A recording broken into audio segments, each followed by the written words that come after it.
بسم اللہ الرحمن الرحیم۔ آج ہم آمد نامہ کے سبق نمبر 8 کو پڑھیں گے۔ تو آج کا ہمارا سبق ہے فعل حال سے متعلق۔ اس سے پہلے والے سبق میں ہم نے فعل مضارع کو پڑھا تھا اور ہم نے جانا تھا کہ فعل مضارع کے اندر زمانہ حال اور زمانہ استقبال دونوں پایا جاتا ہے، اور فعل مضارع کے بنانے کا طریقہ بھی ہم نے پڑھا تھا۔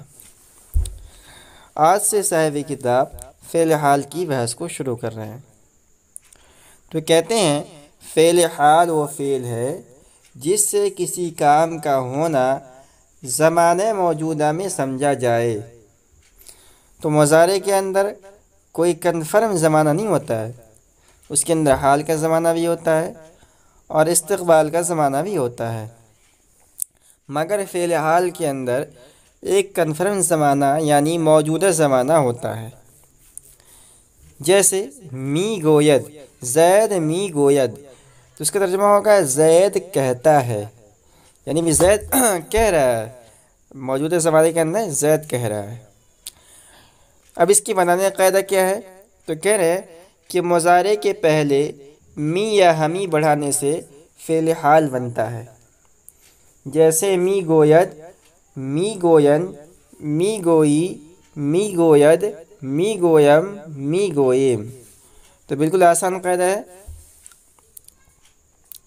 فعل حال یہ فعل مضارع سے بنایا جاتا ہے، اور بنانے کا آسان طریقہ یہ ہے کہ فعل مضارع کے جتنے صیغے ہیں، یعنی 6 صیغے ہیں، ان 6 صیغے کے شروع میں می یا ہمی بڑھا دے تو وہ فعل مضارع فعل حال بن جاتا ہے۔ جیسے آپ نے دیکھا می گوید، تو یہ گوید صرف گوید فعل مضارع ہے، اور اس کے شروع میں ہم می لگا دیں گے تو یہ بن جائے گا فعل حال، یا ہمی لگا دیں گے ہمی گوید تو یہ بن جائے گا فعل حال۔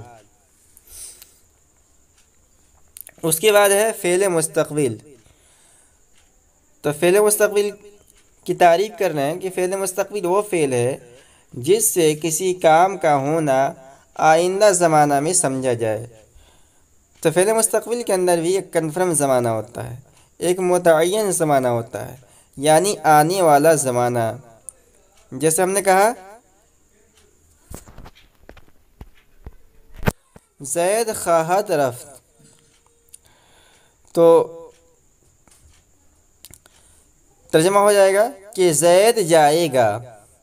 رفت یہ ماضی مطلق ہے، اگر ہم صرف کہیں گے زید رفت تو ترجمہ ہوگا زید جاتا تھا، اور اگر ہم زید خواہد رفت کہیں تو اس کا ترجمہ ہوگا کنفرم زمانہ، استقبال کا زمانہ، آنے والا زمانہ، آئندہ زمانہ کہ زید جائے گا۔ اب اس کے بنانے کا قاعدہ کیا ہے؟ تو فعل حال یہ تو فعل مضارع سے بنتا ہے، اور فعل مستقبل یہ ماضی مطلق سے بنتا ہے۔ تو کہنا ماضی مطلق کے صیغہ واحد غائب پر خواہد کے 6 صیغے شروع میں بڑھا دینے سے فعل مستقبل بن جاتا ہے۔ جیسے خواہد آمد، خواہن آمد، خواہی آمد، خواہیدہ آمد، خواہم آمد اور خواہیم آمد۔ اس قاعدے کو ہم تھوڑی تفصیل کے ساتھ اصول فارسی نامی کتاب کے اندر پڑھ لیتے ہیں تاکہ قاعدہ ہمیں اور اچھی طریقے سے سمجھ میں آئے۔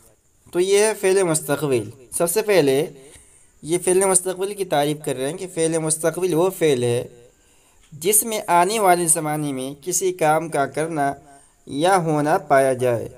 جیسے خواہد خان، وہ پڑھے گا۔ اب اس کے بنانے کا قاعدہ کیا ہے؟ ماضی مطلق کے صیغہ واحد غائب پر لفظ خواہد بڑھانے سے مستقبل کا صیغہ واحد غائب بن جائے گا۔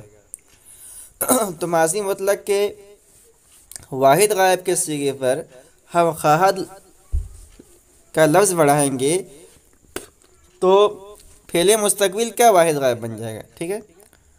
اور بقیہ صیغوں کے لیے خواہد کی دال گرا کر ضمائر مرفوع متصل لگا دیں گے۔ تو ضمائر جو 6 ضمائر ہیں مرفوع متصل، جس کو ہم نے شروع کتاب میں پڑھا تھا، وہ خواہد کے دال گرا کر لگائے جائیں گے۔ جیسے یہ ہے خواندن مصدر، اور اس خواندن مصدر سے ہم نے ماضی مطلق بنایا خواند، ٹھیک ہے۔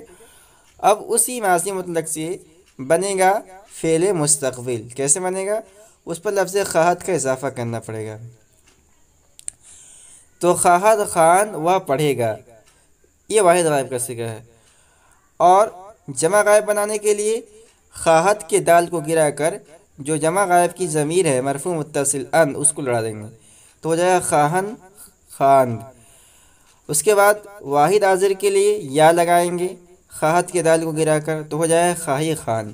اسی طرح باقی صیغوں پر ضمائر مرفوع متصل لگائے جائیں گے، ٹھیک ہے۔ اس کی علامت فارسی زبان میں خا اور اردو میں اے گا، یہ خواند ہے، یعنی خواہد، خواہد ہوتا ہے فارسی زبان میں، اور اس سے معلوم ہو جاتا ہے کہ یہ فعل مستقبل کا صیغہ ہے۔